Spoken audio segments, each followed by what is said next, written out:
Hello and welcome to the PhD Life Raft podcast. I'm Emma Brzezinski and today I am talking to the amazing Lisa Woodruff. We're talking about how to get organised for your PhD journey. Lisa shares so many tips with us, not only for kind of study admin, but also life admin more generally. So I do hope you enjoy this episode.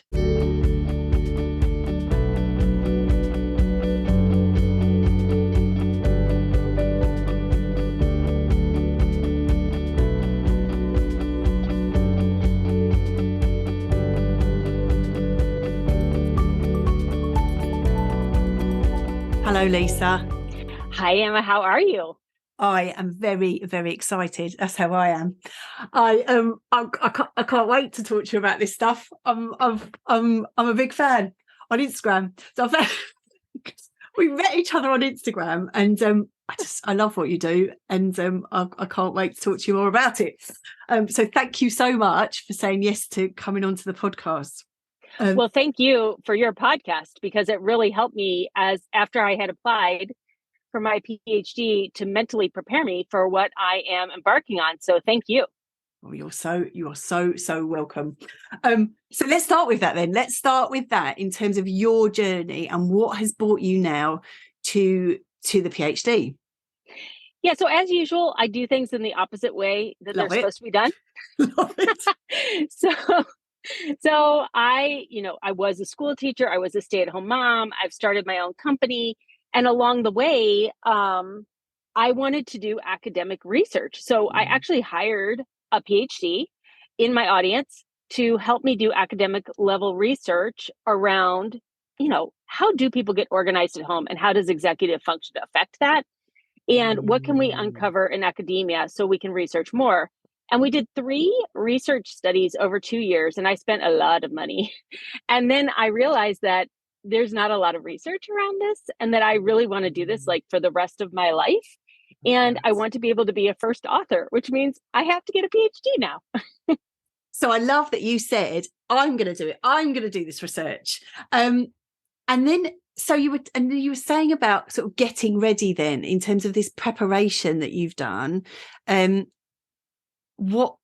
How has that been in terms of coming back into academia and the preparation that you've done?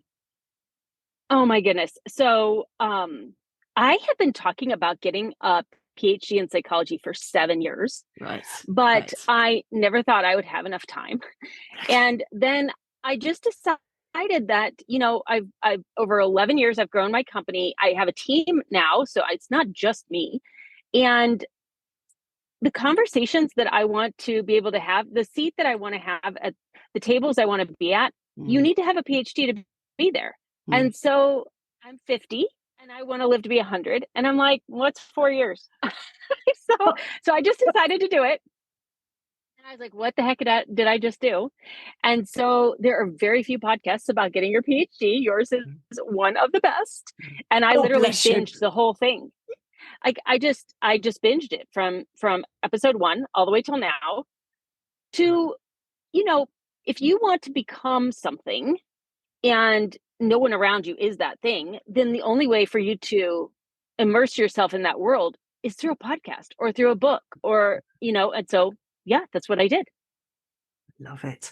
I love it. And I think this sense of going and being and immersing yourself in that and finding out. And that's the thing. That's what I wanted this podcast to do, actually, in terms of the opportunity to drop into those conversations that are happening so that you're able to listen to what other people are doing, what's going on and get that information. So I am delighted that it feels like it's working. So that's very good news.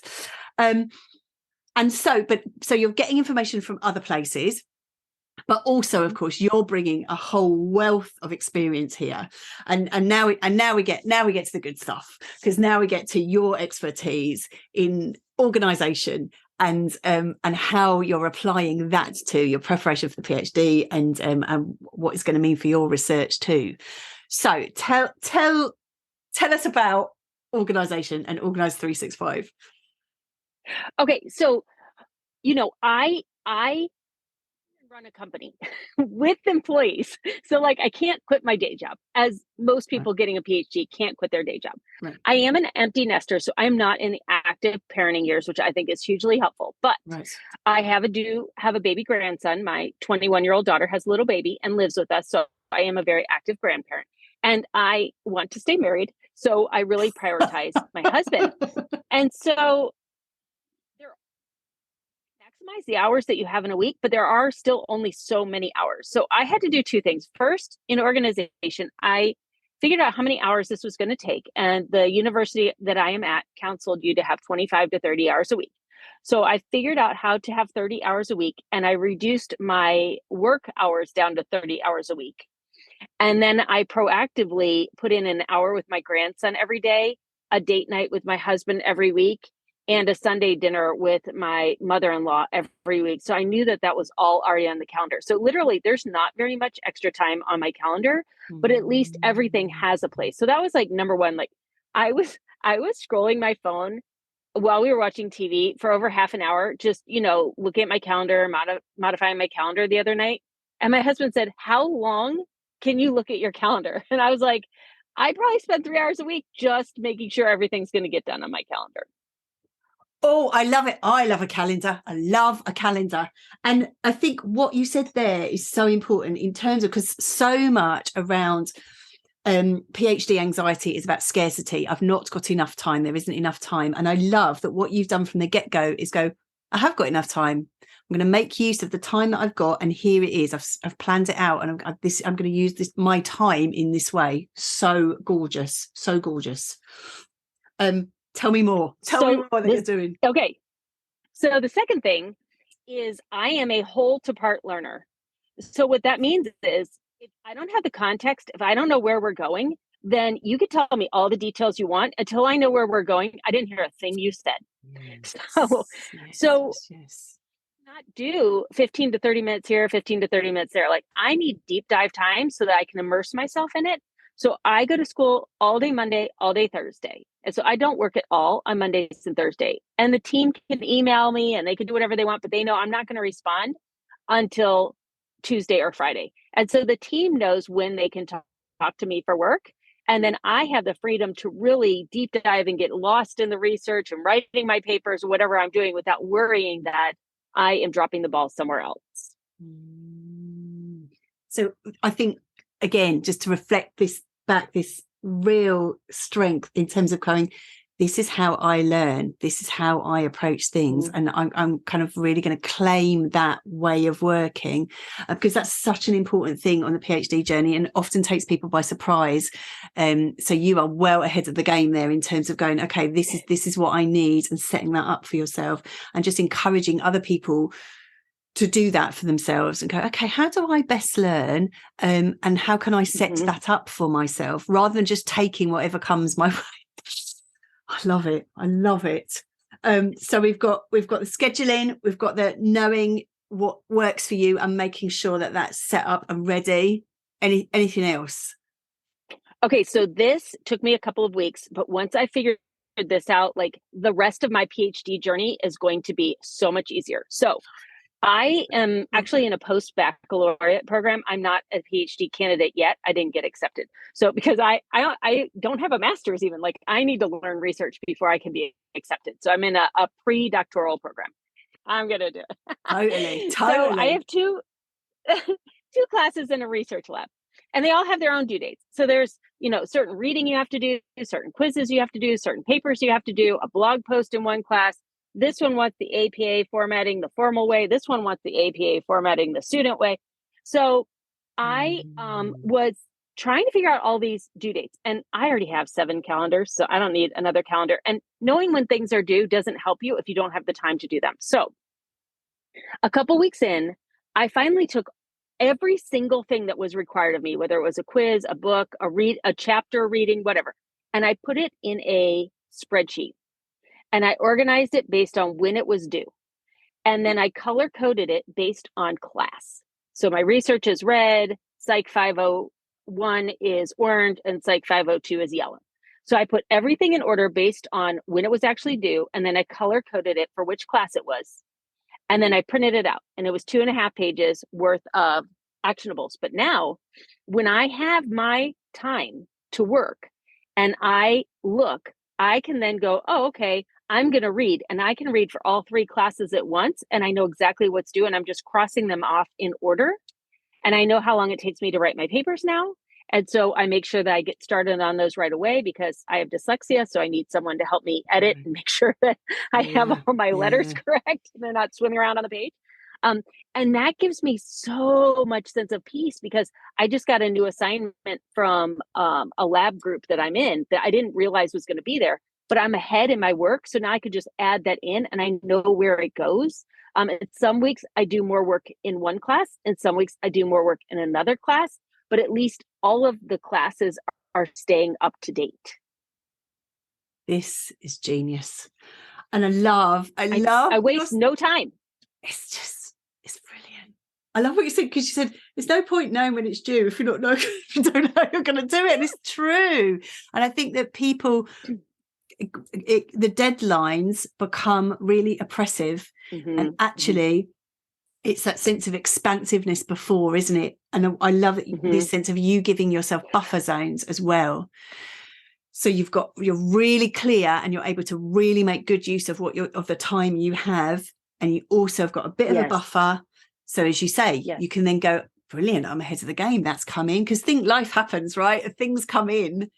And yes. And when you think about the mental load, so, I mean, I have a lot of things on my mind. Women in general have so much on their mind, that I find that if I start to read a chapter, but I don't have time to take the quiz, it is counterproductive for me, because I'll read the chapter, then I'll worry that I'm going to forget it. And then my brain will think these other things. And then it's so much mental. But if I just block out enough time to read the chapter and take the quiz at one time and don't think about it before, all of my mental effort is so focused. So I block out 4 to 5 hours to write a paper all at once, which I know not everyone can do. Although I think if you're creative, you probably can. So I actually read the assignment, get the articles, and start writing it, and pretty much get the rough draft done. Because if I stop and go do something else, when you come back, you lose so much time remembering where you left off and what was that article. And I love it. And I love the way, because I've often talked about people being like their own celebrity handler, so you've got everything ready. It's all there, and all you have to do is turn up and smile and wave. And it sounds like that's what you've done, that's what you've done. The papers are there. You know exactly what assignment it's for. It's all set up for yourself. Yes, Emma. So a couple more things. I'm so obsessed with this. No, I'm loving this. I am loving this. I feel like this is it. This is a series. This is a whole series, right? Oh my gosh! Because I'm only in week 5 of your journey. So everything I do now, it is just saving me exponential time. That's what organization always saves you time, and productivity increases capacity. That's what I say. So I'm always looking, how can I save time? And with that saved time, how can I increase the capacity that I have? So I did a couple more things. I set up in Word a sample paper in each of my classes, the way the teacher wanted it formatted. So when I need to write a paper, I just pull up that sample, and then I save it as the new thing, and I start writing, and all the formatting is already correct. This is brilliant. Okay, and one more. I'm going to keep going. Okay, so I should tell you, I was a preschool and kindergarten teacher. This is it. This is where it comes from. Teaches. Yes, everything Organized 365 teaches is not rocket science, but every single person is successful, because I teach in every single learning modality you could possibly have, and I make it kindergartenable. So I made writing my papers kindergartenable. So I usually have 4 to 6 sources for each academic paper I need to write. And so I assign every paper that I'm reading, every journal article that I'm reading, a color. So when I'm writing my paper, I type in black if it's my thought. If it's a thought I got from a journal article, I type in the color of the journal article. And that way I could just free flow my thoughts without worrying about citations. And then at the end, I go back and I put the citations by color. I love it. How much time is that going to save? Oh my gosh, it saves me so much time, because then when I send it to my editor, she's just editing my words. She's not editing all the citations. Then we put the citations in, and then we edit the citations. And the other thing that's really important there that you talked about is being in your flow, because what we talk about a lot is like not multitasking. So at that point, you're just writing, you're just in your flow. And then the citations, that all come later, right? That will come at another time. Yes. Oh, this is good, right? So this will be more complicated when I do a dissertation. I already know that. But for papers, it's fine. And then when I need to do an annotated bibliography, or when I need to do like something like that, then I have in my mind given colors for certain things. I'm very color focused. So whenever I'm typing out about people or population or the sample survey, it's always blue. If I'm typing about the hypothesis or the introduction, it's always pink. If I'm typing about the method or the actual research that was done, it's always purple. If I'm typing about the results, it's always green. If I'm typing about something that is going to be a limitation or a gap in the research, it's always orange. And so in that case, I am just, because it's just one article that I am critiquing or writing an annotated bibliography for, then I can use the colors for the different things that need to be inside of that paper, but I'm not worrying about citations. Brilliant. And do you know what's so brilliant is that you've kind of gone, it's the theme is you are making this work for you. And you are saying, okay, this is really going to work for me. And I think a lot of people spend a lot of energy going, I'm not doing this right. Everybody else, I'm not doing it like everybody else. And the genius of this is that you are doing it like you. And this, I'm sure a lot of people are going to steal these ideas because they are brilliant. But it's coming from it. I can just get this spirit of experimentation and creativity and playfulness. And that this, and a kind of belief that this is figure outable, right? I can do this. I can work it out. Totally. Well, and I was recently diagnosed with ADHD because I was testing a test at a company. And basically what you would do when I was a teacher, what you would do if a student had ADHD is you chunk their assignments. You give them less on the page, you give them more frequent assignments. And so that's basically what I'm doing with my papers is I'm chunking them by color so that I can ideate faster and then go back and do the details, which are harder for me. I love that. And it makes sense now in terms of what you were saying, needing to have that big picture in order to understand the smaller thing. That makes absolute sense. And we're finding now so many of our colleagues in academia are working with neurodiversity, and that's why they're such brilliant creative thinkers, right? In terms of bringing together lots of ideas and synthesizing. That's why this research I want to do is so important, because when I have talked to a couple of universities about what I'm doing, and they're like, we need this research now. They said we have so many students coming to college and then getting diagnosed with ADHD and failing out of college and not becoming medical doctors and lawyers and all these things because they cannot stay organized in #adulting once they leave their childhood home. Not because they're not smart enough to do the coursework. And I'm like, are you kidding me? Like, we need more doctors. We need more lawyers. We need more therapists. We need more of all these people. And they're like, as soon as you could show this research, we will put this in as a freshman seminar. And that's why I started my PhD. I had 3 different universities and a medical institution all saying, okay, we want to do this research, but we can't find the PhD and we can't find the funding. I'm like, I'll fund it and I'll be the PhD. I'll go get the PhD and come back and then we'll do this. And they're like, they want to start the research now.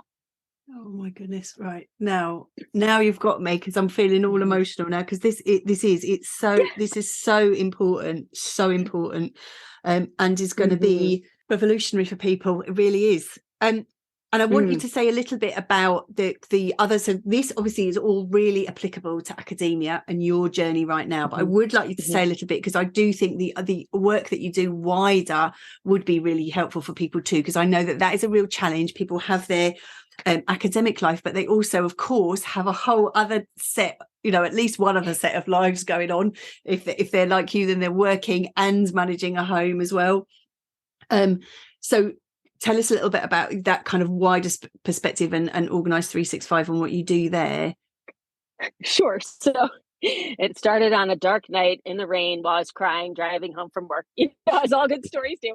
So I was turning 40 and my life was just, an abysmal mess. As everyone has had this experience where you're just like, I want to be 100. I've already mentioned that. And I was turning 40 and I was like, I can't live another 60 years this way. Like nothing is going right in my life. Like everything is falling apart. I'm not the wife I want to be. I'm not the mother I want to be. Apparently I'm not a good teacher, according to my administrator, although I didn't believe her. And my house was an atrocious wreck. And so I quit my job and I started Organize 365 as a blog. And then I started doing in-home professional organizing in Cincinnati, Ohio. And in that first 3 years, I realized that, yes, I could get people organized and be a professional organizer. But what actually happened during that time was the women that I was serving learned the skill of organizing and they had never learned it. Like no one had ever taught it to them, because where do you learn it? There is nowhere to learn it. You either know it or you don't. And specifically what I was observing was that the women who did not know how to get organized, life would get moving too fast. It would run them over so that they were roadkill. And then they had no resources to become organized again. And they literally became locked in their homes because either their spouse said that they needed to get the house organized in order for them to re-enter society, or they had self-imposed that limitation upon themselves. And because all they saw was TV and Pinterest and Instagram, their house didn't match those pictures. And so until their house matched those pictures, they were not going to let themselves go out and re-enter society. So it was in year 4 that I created my mission for my company, which is Organize 365 helps you get functionally organized so that you have more time to do what you are uniquely created to do, because organization gives you time. Here's a newsflash for you. No one's house is perfect. It's never going to happen. Stop trying to get an A+ in laundry and dishes and go out there and get your PhD and do what you're uniquely created to do. That is going to change the world. That's what you should be putting all your time and effort into. Oh, Lisa, I love you. I love you. Oh my goodness. Oh my God. Look, and I'm aware of time now as well, but really I could genuinely talk to you all day, and I would really recommend that people go and have a look at you. We'll share all the details in the show notes, and on Instagram you're documenting your PhD journey, so I'm sure that people would love to follow that. We're with you all the way. We are cheering you on. Thank you. Oh, thank you so I always, before I let people go, I always ask a very unfair question in terms of asking for a top tip or top tips, and you've given us so much good stuff already, but I wonder if there's anything you'd pick out as your kind of top. Yes. So I am not a perfectionist, and my mother was, and so I never met her expectations in school or in a lot of ways. But along the way, I have gotten over the fact that I need to be a perfectionist, but I realize that often, especially in your PhD journey, I mean, you are already excellent and you are striving to be the best and to know a lot about your topic so that you can impact society. And so I have replaced the word perfection with excellence. And my top tip is I want everyone listening to say to themselves, I am not a perfectionist. I am a person of excellence. And when you say that, like your insides feel different, and you are excellent in your PhD journey. You are never going to be perfect.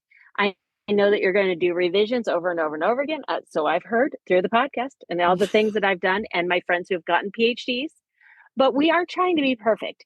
You know, as we're getting our PhD, we are going through the paces because we are learning to critically think like a doctor. You're becoming a doctor, and a doctor is not perfect, but they are more measured in their thought. They are more critical in their thinking. They are more culturally minded than the average person. And so you are excellent. You are an excellent person. You are a person of excellence, but perfection doesn't exist. So when you get frustrated because it's not perfect, just remember, you're becoming a doctor and you're a person of excellence. Oh my goodness, that's so gorgeous.